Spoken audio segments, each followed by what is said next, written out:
Hello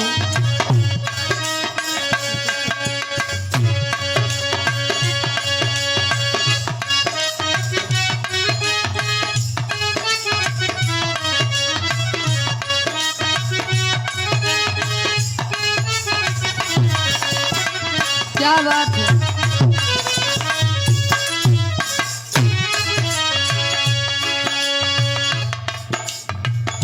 मरही के बाटे ता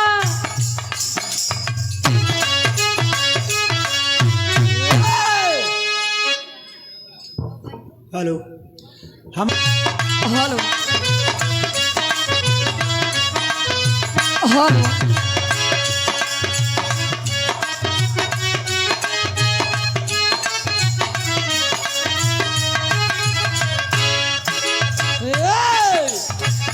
मरही के बाटे ता मारी दाना जान से मारी दाना जान से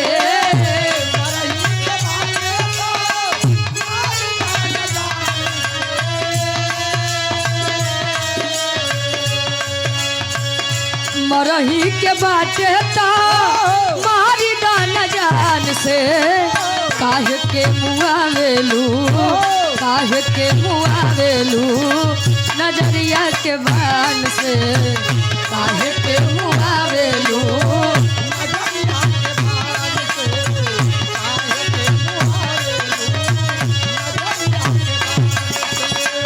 मरही के बाटे ता मारी दान जान से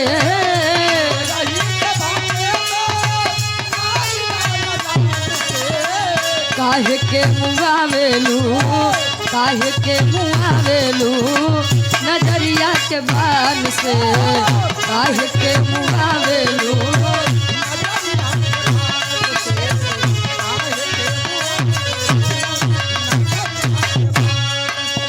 बिरहा सम्राट स्वर्गीय दादा श्री राम कला यादव जी एक बात कहे रहे कहा तेरी मेरी आंख लड़ी लोगों ने बदनाम किया कहा दुनिया का बक्का ही दे काम किया हम तू अपन काम किया केहू केहू कहेला उमरिया के दोस्त बा कही के गए सूरदास ये सब नजरिया के दोस्त बा कहे का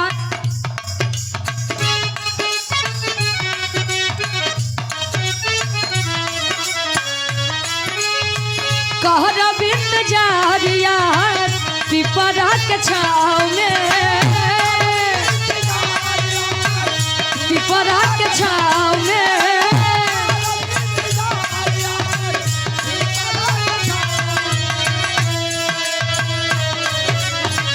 कह रविंद जारिया पिपरा के छाव में मिल खातिरा जइहा मिल खातिरा जइहा बलमुआ के गाँव में मिल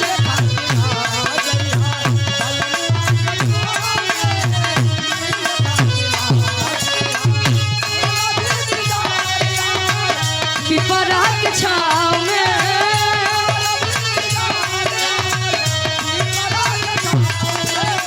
मिल खातिरा जइहा मिल खातिरा जइहा बलमुआ के गाँव में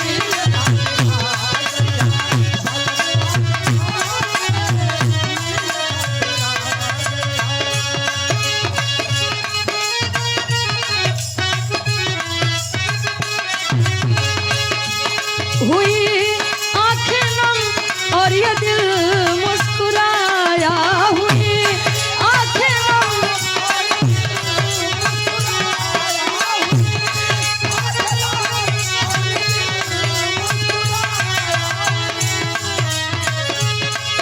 हुई आंखें नम और ये दिल मुस्कुराया तो साथी वो ये भूला याद आया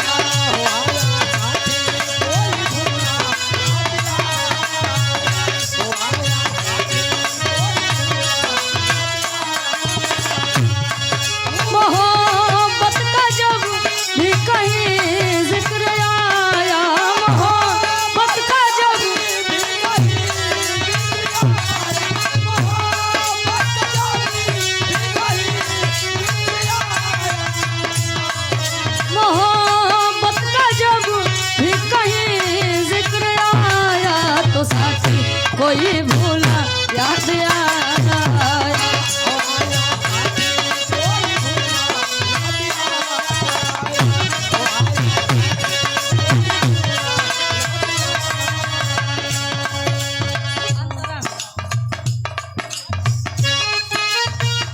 अपना म्यूजिक क्या प्रोपराइटर साहब आप ही महेंद्र दादाजी 100 रुपए का महान आशीर्वाद कहे का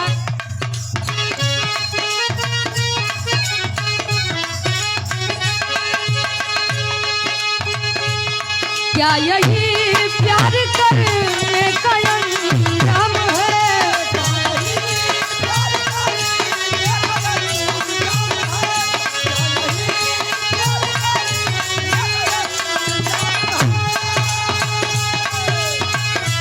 क्या यही प्यार करने का अंजाम है।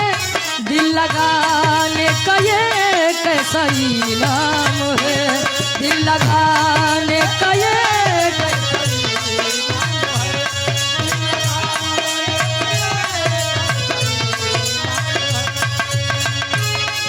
हंसी जिसको दी है उसी ने रुलाया। हंसी जिसको दी है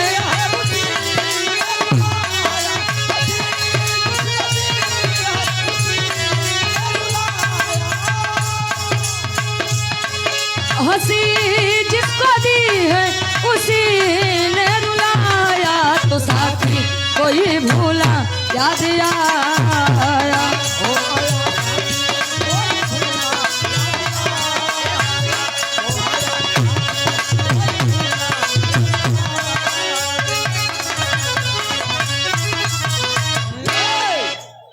एक छोट सा लोग